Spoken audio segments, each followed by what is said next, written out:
Hello. It's me. The first thing I want to apologize for is my hair. It's kind of crazy. I don't really know what to do with it at the moment. Oh, what's good, Tristans and Tris fam, of course. And the second thing I want to apologize for is being gone for so long. I just kind of, I don't know. I've thought of like a million different, I'm thinking about how to say this for months now, or how to, but basically what it boils down to is I just needed a break. I needed a break from everything. I needed a break from making videos. I needed a break from singing. I just needed a break. I needed to stop doing things and just step away as much as I could. So if you're wondering why I haven't made a video in, what has it been, 6 months, 7 months? Essentially, that's why. I've wanted to make videos really badly, but I've been really terrified of making this video, of like my first video and like warming up and like getting back into this and all that stuff. That's been the scary thing for me. And so I'm glad we're done with that. So go on and slap a like on this video for depression, anxiety, existential dread. Oh my God. Okay, let's just jump into this. So the first thing that I'm gonna do is we're gonna watch Ariana Grande Still Hurting, which I guess was like some sort of like a live virtual concert or something like that. Okay, let's just see what this is. And this is one of my favorite songs like of all time, from one of my favorite musicals of all time. So this one always hits me in the feels.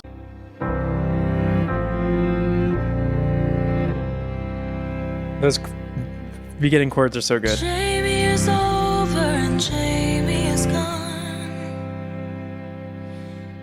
Jamie's decided it's time to move on.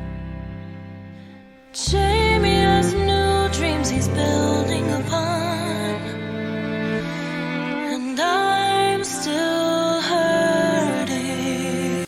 One thing I was very curious about was if she was going to change her vocal style or vocal like tone in any significant way to, you know, go from like a pop R&B style into like musical theater. I knew that she grew up doing a lot of musical theater. Anyway, I just wasn't sure how she was going to approach that because this is a very like delicate song. And so coming at this with that like sort of pop, like stylized sort of sound might not necessarily work. And it seems like she's finding actually a pretty good balance of going between the two. Jamie arrives at the end of the line.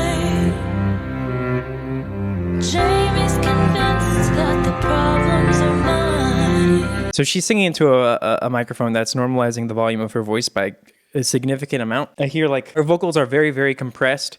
The microphone that she's using, as well as the effects on the microphone, are bringing out a lot of the breathiness in her voice that's already kind of existing there.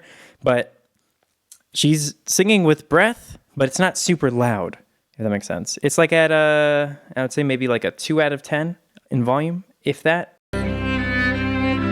Jamie's probably feeling just fine. And I'm still hurting. Even that like, even that note, it goes up higher. So generally as you go up higher, you want to add more intensity to your voice, generally speaking. Not always, but generally speaking. And there's just, even on that there's still a very hint of breath there. It's not pure there's still a little bit of delicateness. There's still a little bit of like consistency in the tone, if that makes sense. And I'm still, see what I'm saying? still It's like hinting at a belt, but it's not.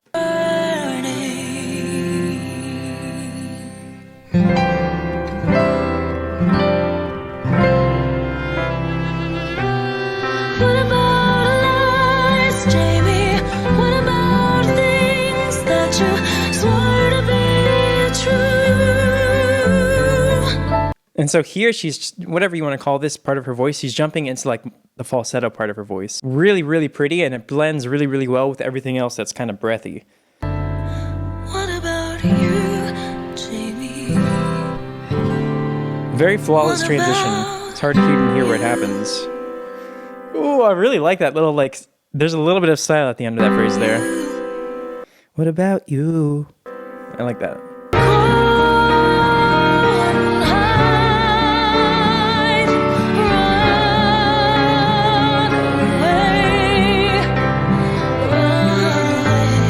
So her volume is not super loud from these notes. I would say probably like a 3 or 4 out of 10, but it's like alluding to a belt. Same thing, same idea. Even there.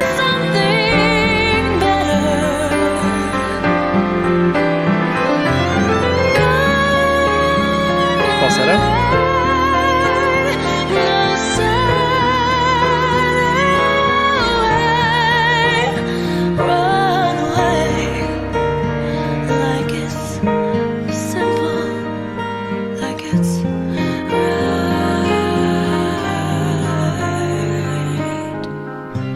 Very pretty.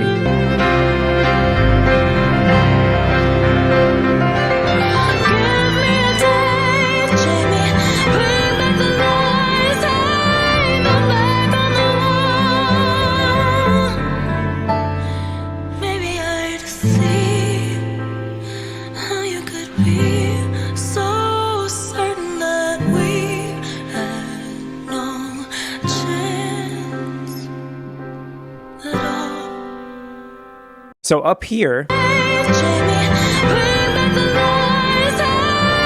is the first little section in her voice where I feel like she's actually gone for more of a full belt, where the breathiness is no longer there, which just, I don't know. That, I mean, when you're at an emotional climax in a song, that's kind of what you want as well. But it is important to also recognize that her voice is coming from that breath, and that can be very helpful to people, like especially someone who likes to push a lot and like send a lot of volume out. Is a good way to start to control that is by adding a little bit of breath under your tone. So let me see what this section is.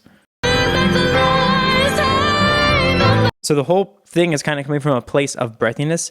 Bring back the lights, hang them back on the wall. Which is a very, very different approach from bring back the lights, hang them back on the wall. So, which can actually be a little bit too in your face, you know, depending on stylistically what you're going for. And so like if you're someone that tends to like bring back the lights, hey, like stress and strain and push on some of your vocals, one of the first things to do is of course bring the pitch down. That helps a lot. But another thing that can definitely help you is adding some breathiness and some quietness and some sultriness, especially into the bottom of your voice, so that as you go up in pitch, you're less likely to push because you have this sort of like, almost like an airflow coming to your sound. Bring back the light, ha, hey, oh, oh, oh. So it's not coming from a place of like pushing. You see what I'm saying? Anyway, that's totally the approach that she's going for with this song. Not that she needs that in her voice, because her voice is pretty well balanced as it is, but it's just something to think about is if you're trying to work on this song or if you're trying to work on something else in your voice in general. Maybe I'd see how you could be so certain that we. And there, even within the breathiness of her tone here, there's so many different ways that she's phrasing and using her vowels. So for example,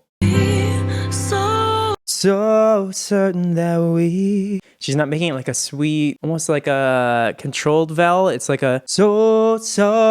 It almost opens up and again hints at a belt. So hints at something louder, but it's really not quite there. Certain that we had no chance There's so many like at all. different things she's adding to it to make it interesting. Sherry is over, and where can I turn? Covered with scars, I did nothing to earn. Maybe there's somewhere a lesson to learn, but that wouldn't change. This song, man, it always gets to me. That wouldn't speak Stay strong. the time. I'm just gonna enjoy this for a second, okay? Cracked, and I'm still hurting.